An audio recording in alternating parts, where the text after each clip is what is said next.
Hello student, कैसे हैं आप लोग। उम्मीद करते हैं बहुत अच्छे होंगे। स्वागत है आप सभी का हमारे चैनल डिजिटल शिक्षा बिहार में। आज हम पढ़ने वाले हैं सामाजिक विज्ञान के महत्वपूर्ण 50 प्रश्न, जो कि आपके बिहार मैट्रिक परीक्षा 2025 के लिए महत्वपूर्ण है। अगर आप हमारे चैनल पर नए हैं तो चैनल को सब्सक्राइब जरूर करें, और वीडियो अच्छी लगी तो वीडियो को लाइक करें और कमेंट में बताएं कि वीडियो कैसी लगी। चलते हैं प्रश्न की ओर। प्रश्न संख्या 1 में दिया हुआ है कि क्षेत्रवाद की भावना का एक कुपरिणाम है। ऑप्शन ए अपने क्षेत्र से लगाव, राष्ट्र हित, राष्ट्रीय एकता, अलगाववाद। इसका सही आंसर हो जाएगा ऑप्शन नंबर डी, अलगाववाद। प्रश्न संख्या 2 में चलते हैं। प्रश्न संख्या 2 में दिया हुआ है कि संघ राज्य की विशेषता नहीं है। ए लिखित संविधान, बी शक्तियों का विभाजन, सी इकहरी शासन व्यवस्था, डी सर्वोच्च न्यायालय। इसका सही आंसर हो जाएगा ऑप्शन नंबर सी, इकहरी शासन व्यवस्था। प्रश्न संख्या 3 में चलते हैं। प्रश्न संख्या 3 में दिया हुआ है संविधान के अनुसार भारत है। ऑप्शन ए संघात्मक राज्य, ऑप्शन बी राज्यों का संघ, ऑप्शन सी अर्ध संघात्मक राज्य, ऑप्शन डी इनमें से कोई नहीं। और इसका सही आंसर हो जाएगा ऑप्शन बी राज्यों का संघ। प्रश्न संख्या 4 में चलते हैं। प्रश्न संख्या 4 में दिया हुआ है बिहार में पंचायती राज संस्थाओं में महिलाओं के लिए कितनी सीटें आरक्षित हैं। ऑप्शन ए 50%, 33%, 25%, इनमें से कोई नहीं। इसका सही आंसर हो जाएगा ऑप्शन नंबर ए 50%। प्रश्न संख्या 5 में चलते हैं। प्रश्न संख्या 5 में दिया हुआ है चिपको आंदोलन निम्नलिखित में से किससे संबंधित है। पेड़ बचाने से, आर्थिक शोषण की मुक्ति से, शराबखोरी के विरुद्ध आवाज से, या कांग्रेस पार्टी के विरोध से। इसका सही आंसर हो जाएगा ऑप्शन नंबर ए, पेड़ बचाने से। इसके नेता हैं बहुगुणा, सुंदरलाल बहुगुणा। प्रश्न संख्या 6 में चलते हैं। प्रश्न संख्या 6 में दिया हुआ है वर्ष 1975 में भारतीय राजनीति में किस लिए जाना जाता है। ऑप्शन ए इस वर्ष आम चुनाव हुए थे, ऑप्शन बी श्रीमती इंदिरा गांधी प्रधानमंत्री बनी, ऑप्शन सी देश के अंदर आपातकाल लागू हुआ था, ऑप्शन डी जनता पार्टी की सरकार बनी थी।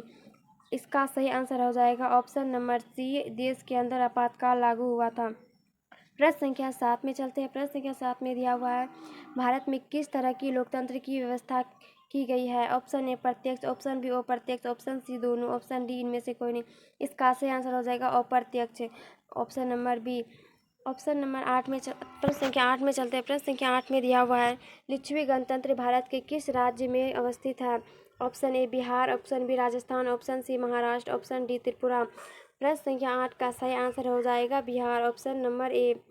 प्रश्न संख्या 9 में चलते हैं। प्रश्न संख्या 9 में दिया हुआ है किसने कहा बिहार के विकास के बिना भारत का विकास संभव नहीं है। Option A PJ Abdul Kalam, option B Narendra Modi, option C Rajendra Prasad, option D में से कोई नहीं। इसका सही आंसर हो जाएगा ऑप्शन ए पीजे अब्दुल कलाम। प्रश्न संख्या 10 में चलते हैं। प्रश्न संख्या 10 में दिया हुआ है भारत में किस राज्य का प्रति व्यक्ति आय सर्वाधिक है। Option A Bihar, option B Punjab, option C Goa, option D Haryana. इसका सही आंसर हो जाएगा ऑप्शन नंबर सी, गोवा। अगर आपको वीडियो अच्छी लग रही हो तो वीडियो को लाइक करें, चैनल को सब्सक्राइब करें। प्रश्न संख्या 11 में चलते हैं। प्रश्न संख्या 11 में दिया हुआ है निम्न में से कौन सा मुद्रा का एक आधुनिक रूप नहीं है। मुद्रा, जमा, ड्राफ्ट, इनमें से कोई। इसका सही आंसर हो जाएगा ऑप्शन नंबर बी, जमा। प्रश्न संख्या 12 में चलते हैं। प्रश्न संख्या 12 में दिया हुआ है कौन सी सेवा सरकारी सेवा है। शिक्षा सेवा, बैंकिंग सेवा, यातायात सेवा, या स्वास्थ्य सेवा। इसका सही आंसर हो जाएगा ऑप्शन नंबर ए, शिक्षा सेवा। प्रश्न संख्या 13 में चलते हैं। प्रश्न संख्या 13 में दिया हुआ है कि वैश्वीकरण के मुख्य कितने अंग है। वैश्वीकरण के मुख्य 2 अंग है। प्रश्न संख्या 14 में चलते हैं। प्रश्न संख्या 14 में दिया हुआ है किसने कहा संविधान होते नहीं बनते। Option A Zimmerman, option B Mahatma Gandhi, option C Sandeep Pandey, option D इनमें से कोई नहीं। इसका सही आंसर हो जाएगा ऑप्शन नंबर ए, जिम्मरमैन। प्रश्न संख्या 15 में चलते हैं। प्रश्न संख्या 15 में दिया हुआ है कि देश में बांधों को किसने भारत का मंदिर कहा था। महात्मा गांधी, राजेंद्र प्रसाद, पंडित नेहरू, स्वामी विवेकानंद। इसका सही आंसर हो जाएगा option number C, Pandit Nehru. प्रश्न संख्या 16 में चलते हैं। प्रश्न संख्या 16 में दिया हुआ है भारत के किस राज्य में सोपानी सीढ़ीनुमा खेती की जाती है। इस option number A Bihar, option B Punjab, option C Haryana, option D Uttarakhand. इसका सही आंसर हो जाएगा ऑप्शन नंबर डी, उत्तराखंड। प्रश्न संख्या आगे चलते हैं। प्रश्न संख्या आगे में दिया हुआ है कि इनमें कौन सूती वस्त्र उत्पादन में अग्रणी है। कानपुर, मुंबई, चेन्नई, नागपुर। इसका सही आंसर हो जाएगा ऑप्शन नंबर बी, मुंबई सूती वस्त्र उत्पादन में अग्रणी है। प्रश्न संख्या 18 में चलते हैं। प्रश्न संख्या 18 में दिया हुआ है भारत का सबसे बड़ा बंदरगाह है। Option A Mumbai, option B Chennai, option C Kolkata, option D Kandla. इसका सही आंसर हो जाएगा ऑप्शन ए, मुंबई। प्रश्न संख्या 19 में चलते हैं। प्रश्न संख्या 19 में दिया हुआ है संजय गांधी जैविक उद्यान किस नगर में स्थित है? Option A Rajgir, option B Bodhgaya, option C Bihar Sharif, option D Patna. इसका सही आंसर हो जाएगा पटना, ऑप्शन नंबर डी। प्रश्न संख्या 20 में चलते हैं। प्रश्न संख्या 20 में दिया हुआ है इनमें से कौन सी प्राकृतिक आपदा नहीं है? आतंकवाद, सुनामी, बाढ़ या भूकंप। अपने आप होने वाली आपदा को प्राकृतिक आपदा कहते हैं और मानव के द्वारा होने वाली आपदा को मानवकृत आपदा कहते हैं। आतंकवाद मानव के द्वारा किया गया ये मानवकृत आपदा है। सुनामी अपने आप होता है तो ये प्राकृतिक आपदा है। बाढ़ भी प्राकृतिक आपदा है और भूकंप भी प्राकृतिक आपदा है। इसमें पूछ रहा है प्राकृतिक आपदा कौन नहीं है? ये तीनों प्राकृतिक आपदा है और ऑप्शन नंबर ए इसका सही आंसर हो जाएगा आतंकवाद एक मानवकृत आपदा है। प्रश्न संख्या 21 में चलते हैं। प्रश्न संख्या 21 में दिया हुआ है कि बिहार में विनाशकारी भूकंप कब आया था? बिहार में विनाशकारी भूकंप कब आया था? ऑप्शन नंबर ए 1924, 1934, 1962, 1927। का सही आंसर हो जाएगा ऑप्शन बी 1934। प्रश्न संख्या 22 में चलते हैं। प्रश्न संख्या 22 में दिया हुआ है यंग यूरोप का संस्थापक कौन था? Option A Mazzini, option B Garibaldi, option C Victor Emmanuel, option D Mussolini. इसका सही आंसर हो जाएगा ऑप्शन नंबर ए मेजनी। प्रश्न संख्या 23 में चलते हैं। प्रश्न संख्या 23 में दिया हुआ है कि आर्थिक महामंदी का विश्व अर्थव्यवस्था पर क्या प्रभाव पड़ा? ऑप्शन 23 में प्रश्न संख्या 23 में दिया हुआ है कि आर्थिक महामंदी का विश्व अर्थव्यवस्था पर क्या प्रभाव पड़ा? इसमें ऑप्शन दिया हुआ है कि उत्पादन में तेजी या उपभोक्ता वस्तुओं की मांग में तेजी, ऑप्शन सी अकाल, ऑप्शन डी बेरोजगारी। इसका सही आंसर हो जाएगा ऑप्शन डी बेरोजगारी। प्रश्न संख्या आगे चलते हैं। प्रश्न संख्या 24 में दिया हुआ है निम्नलिखित व्यक्तियों में कौन लोकतंत्र में रंग भेद विरोधी नहीं थे? Option A Martin Luther King, option D Mahatma Gandhi, option C Olympic धावक टॉमी स्मिथ एवं John Carlos, option D Jade Goody. इसका सही आंसर हो जाएगा 24 नंबर का सही आंसर हो जाएगा ऑप्शन नंबर डी जेड गुडी। प्रश्न संख्या 25 में चलते हैं।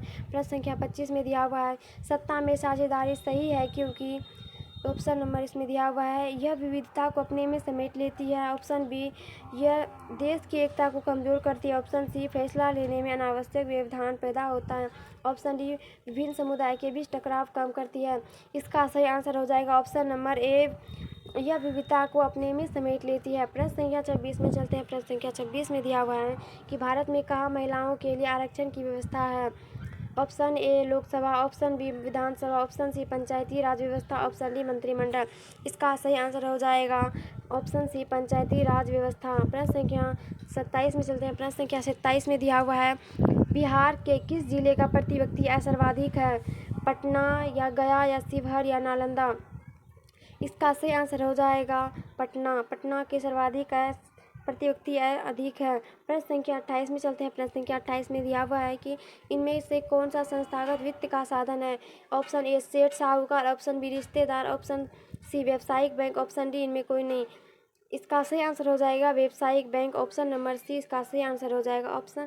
प्रश्न संख्या 29 में चलते हैं। प्रश्न संख्या 29 में दिया हुआ है कि भारत में सेवा क्षेत्र को सामान्यतः कितने भागों में बांटा जा सकता है? Option A 2, option B 4, option C 6, option D 8। इसका सही आंसर हो जाएगा ऑप्शन नंबर 2। ऑप्शन ए का सही आंसर हो जाए प्रश्न संख्या 29 का सही आंसर हो जाएगा ऑप्शन नंबर ए। वन संरक्षण एवं प्रबंधन की दृष्टि से वनों को वर्गीकृत किया गया है। ऑप्शन ए 4 वर्गों में, ऑप्शन बी 3 वर्गों में, ऑप्शन सी 5 वर्गों में, ऑप्शन डी इनमें से कोई नहीं। इसका सही आंसर हो जाएगा ऑप्शन नंबर बी 3 वर्गों में। प्रश्न संख्या 31 में चलते हैं। प्रश्न संख्या 31 में दिया हुआ है कि सीमेंट उद्योग का प्रमुख कच्चा माल है। सीमेंट उद्योग का प्रमुख कच्चा माल है चूना पत्थर है या बॉक्साइट है या ग्रेनाइट है या लोहस्कर। सीमेंट उद्योग का प्रमुख कच्चा माल है इसका यह याद रखना है कि सीमेंट उद्योग कच्चा माल चूना पत्थर है। ऑप्शन नंबर ए इसका सही आंसर हो जाएगा। प्रश्न संख्या 32 में चलते हैं। प्रश्न संख्या 32 में दिया हुआ है कि लीची के उत्पादन के लिए बिहार के कौन 2 जिले प्रसिद्ध हैं? लीची के उत्पादन के लिए बिहार के कौन 2 जिले प्रसिद्ध हैं? ऑप्शन नंबर ए पूर्णिया और कटिहार, ऑप्शन बी गया और नवादा, ऑप्शन सी पटना और नालंदा, ऑप्शन डी मुजफ्फरपुर और वैशाली। इसका सही आंसर हो जाएगा ऑप्शन नंबर डी। अगर आपको वीडियो अच्छी लग रही हो तो वीडियो को लाइक करें, चैनल को सब्सक्राइब करें और कमेंट में बताएं कि आप कौन से ज़िले से हैं।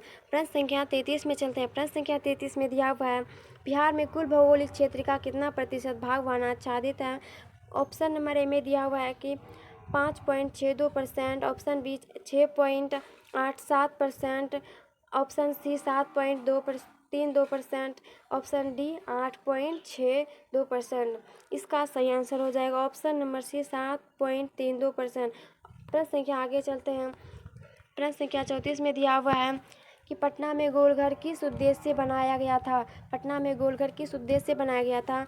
ऑप्शन नंबर ए में दिया हुआ है सैनिक रखने के लिए, ऑप्शन बी अस्त्र शस्त्र रखने के लिए, ऑप्शन सी अनाज रखने के लिए, ऑप्शन डी पूजा करने के लिए।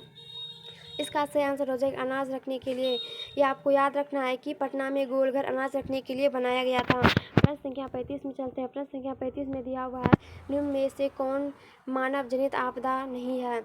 इनमें से कौन मानव जनित आपदा नहीं है, मतलब प्राकृतिक आपदा है। सांप्रदायिक दंगा ये भी मानव के द्वारा किया जाता है, आतंकवाद भी मानव के द्वारा होता है और रेल दुर्घटना भी मानव की गलती के कारण ही होता है। इसका सही आंसर हो जाएगा ऑप्शन नंबर डी इनमें से कोई नहीं। प्रश्न संख्या 36 में चलते हैं। प्रश्न संख्या 36 में दिया हुआ है बाढ़ के समय हमें निम्नलिखित में से किस स्थान पर जाना चाहिए। जब बाढ़ आएगा, पानी आएगा तो हमें किस स्थान पर जाना चाहिए। ऑप्शन ए में दिया हुआ है ऊंची भूमि वाले स्थान पर, या गांव के बाहर, या जहां है इसी स्थान पर रहना, या खेतों में। इसका सही आंसर हो जाएगा ऊंची भूमि वाले स्थान पर। अगर पानी आएगा ऊंची वाली भूमि स्थान पर जाना चाहिए। प्रश्न संख्या 37 में दिया हुआ है वियतनाम में टोंकिन फ्री स्कूल की स्थापना कब हुई थी। Option A 1907, option B 1908, option C 1910, option D 1911। इसका सही आंसर हो जाएगा 1907। प्रश्न संख्या 37 का सही आंसर ऑप्शन नंबर ए हो जाएगा 1907। प्रश्न संख्या 38 में चलते हैं। प्रश्न संख्या 38 में दिया हुआ है कि वाष्प इंजन का आविष्कार किसने किया था। जेम्स वाट, क्रैम्पटन, या हम्फ्री डेवी, या जॉन के। इसका सही आंसर हो जाएगा ऑप्शन ए जेम्स वाट ने वाष्प इंजन का आविष्कार किया था। प्रश्न संख्या 39 में चलते हैं। प्रश्न संख्या 39 में दिया हुआ है कि औपनिवेशिक भारत की वाणिज्यिक राजधानी कौन है। ऑप्शन ए में दिया हुआ है बम्बई, मद्रास, कोलकाता, विशाखापट्टनम। इसका सही आंसर हो जाएगा बम्बई, ऑप्शन नंबर ए बम्बई। प्रश्न संख्या 40 में चलते हैं। प्रश्न संख्या 40 में दिया हुआ है आधुनिक युग में अर्थव्यवस्था के क्षेत्र में होने वाली सबसे बड़ी क्रांति कौन सी थी। इसमें ऑप्शन दिया हुआ है कि वाणिज्यिक क्रांति, औद्योगिक क्रांति, असाम्यवादी क्रांति और भौगोलिक क्रांति। इसका सही आंसर हो जाएगा औद्योगिक क्रांति, ऑप्शन नंबर बी। प्रश्न संख्या 41 में चलते हैं। प्रश्न संख्या 41 में दिया हुआ है कि नर्मदा घाटी परियोजना किन राज्यों से संबंधित है। इसमें ऑप्शन दिया हुआ है कि Bihar, Uttar Pradesh, Madhya Pradesh. Option B Tamil Nadu, Kerala, Karnataka. Option C Paschim Bengal, Uttar Pradesh, Punjab. Option D Gujarat, Maharashtra, Madhya Pradesh. इसका सही आंसर हो जाएगा option number D Gujarat, Maharashtra और मध्य प्रदेश। प्रश्न संख्या आगे चलते हैं। प्रश्न संख्या 42 में दिया हुआ है कि निम्नलिखित में कौन राष्ट्रीय दल नहीं है। ऑप्शन नंबर ए भारतीय कांग्रेस, बी बहुजन समाज पार्टी, सी लोक जनशक्ति party, D Bharatiya Janata party. इसका सही आंसर हो जाएगा ऑप्शन नंबर सी लोक जनशक्ति पार्टी। 42 का सही आंसर हो जाएगा ऑप्शन नंबर सी। 43 में चलते हैं। लोकतंत्र की सफलता निर्भर करती है नागरिकों की उदासीनता पर, या नागरिकों की गैर कानूनी कार्रवाई पर, नागरिकों की विवेकपूर्ण सहभागिता पर, या नागरिकों के द्वारा अपनी जाति के हितों की रक्षा पर। इसका सही आंसर हो जाएगा ऑप्शन नंबर सी नागरिकों की विवेकपूर्ण सहभागिता पर। प्रश्न संख्या 44 में चलते हैं। प्रश्न संख्या 44 में दिया हुआ है 15वीं लोकसभा चुनाव से पूर्व लोकसभा महिलाओं की भागीदारी थी। Option A 10%, option B 15%, option C 33%, option D 50%। इसका सही आंसर हो जाएगा ऑप्शन ए 10%। प्रश्न संख्या 45 में चलते हैं। प्रश्न संख्या 45 में दिया हुआ है रंग भेद के खिलाफ मंडेला ने कहाँ आंदोलन चलाया था। रंग भेद के खिलाफ मंडेला ने कहाँ आंदोलन चलाया था। इसमें ऑप्शन दिया हुआ है कि मैक्सिको में, दक्षिण अफ्रीका में, बोलीविया में, या यूगोस्लाविया में। इसका सही आंसर हो जाएगा ऑप्शन नंबर बी दक्षिण अफ्रीका में मंडेला ने रंग भेद के खिलाफ आंदोलन चलाया था। प्रश्न संख्या 46 में चलते हैं। प्रश्न संख्या 46 में दिया हुआ है कि किस क्षेत्र को द्वितीयक क्षेत्र कहा जाता है। ऑप्शन ए सेवा क्षेत्र, ऑप्शन बी कृषि क्षेत्र, ऑप्शन सी उद्योग क्षेत्र, ऑप्शन डी उनमें से कोई नहीं। इसमें द्वितीयक क्षेत्र, उद्योग क्षेत्र को द्वितीयक क्षेत्र कहा जाता है, और कृषि क्षेत्र को प्रथम क्षेत्र कहा जाता है, और सेवा क्षेत्र को तृतीयक क्षेत्र कहा जाता है। ये आपको याद रखना है कि सेवा क्षेत्र को तृतीयक क्षेत्र कहते हैं, और कृषि क्षेत्र को प्रथम क्षेत्र, और उद्योग क्षेत्र को द्वितीयक क्षेत्र। प्रश्न संख्या 47 में चलते हैं। प्रश्न संख्या 47 में दिया हुआ है कि राष्ट्रीय विकास परिषद का गठन कब हुआ था। Option A 1950, option B 1951, option C 1952, option D इनमें से कोई नहीं। इसका सही आंसर हो जाएगा 1952, ऑप्शन नंबर सी इसका सही आंसर हो जाएगा। प्रश्न संख्या 48 में चलते हैं। प्रश्न संख्या 48 में दिया हुआ है, जिस देश का राष्ट्रीय आय अधिक होती है वह देश क्या कहलाता है? जिस देश की राष्ट्रीय आय अधिक होगी वह देश क्या कहलाएगी? ऑप्शन नंबर ए अविकसित या विकसित या अर्धविकसित या इनमें से कोई नहीं। जिस देश की राष्ट्रीय आय अधिक होती है उसे विकसित देश कहते हैं। ऑप्शन नंबर बी सही आंसर। और प्रश्न संख्या 49 में दिया हुआ है, विनिमय का सर्वोच्च माध्यम है। ऑप्शन नंबर ए वस्तु, option B check, option C मुद्रा, ऑप्शन डी प्रतिज्ञा पत्र। प्रश्न संख्या 49 का सही आंसर हो जाएगा ऑप्शन नंबर ए वस्तु। प्रश्न संख्या 50 में चलते हैं। प्रश्न संख्या 50 में दिया हुआ है, भारत में सहकारिता आंदोलन का प्रारंभ कब हुआ? Option A 1904, option B 1905, option C 1907, option D 1920। Bharat में सहकारिता आंदोलन का प्रारंभ कब हुआ? इसका सही आंसर हो जाएगा ऑप्शन नंबर ए 1904। आज प्रश्न पूरे हुए। अगर आपको वीडियो अच्छी लगी तो वीडियो को लाइक करें और चैनल को सब्सक्राइब जरूर करें। उम्मीद करते हैं कि आपकी पढ़ाई अच्छी चल रही होगी। अगर आपको वीडियो अच्छी लगी तो लाइक करो और कमेंट बताएं कि वीडियो कैसी लगी। अगर आपको कोई डाउट है तो कमेंट में बताइए।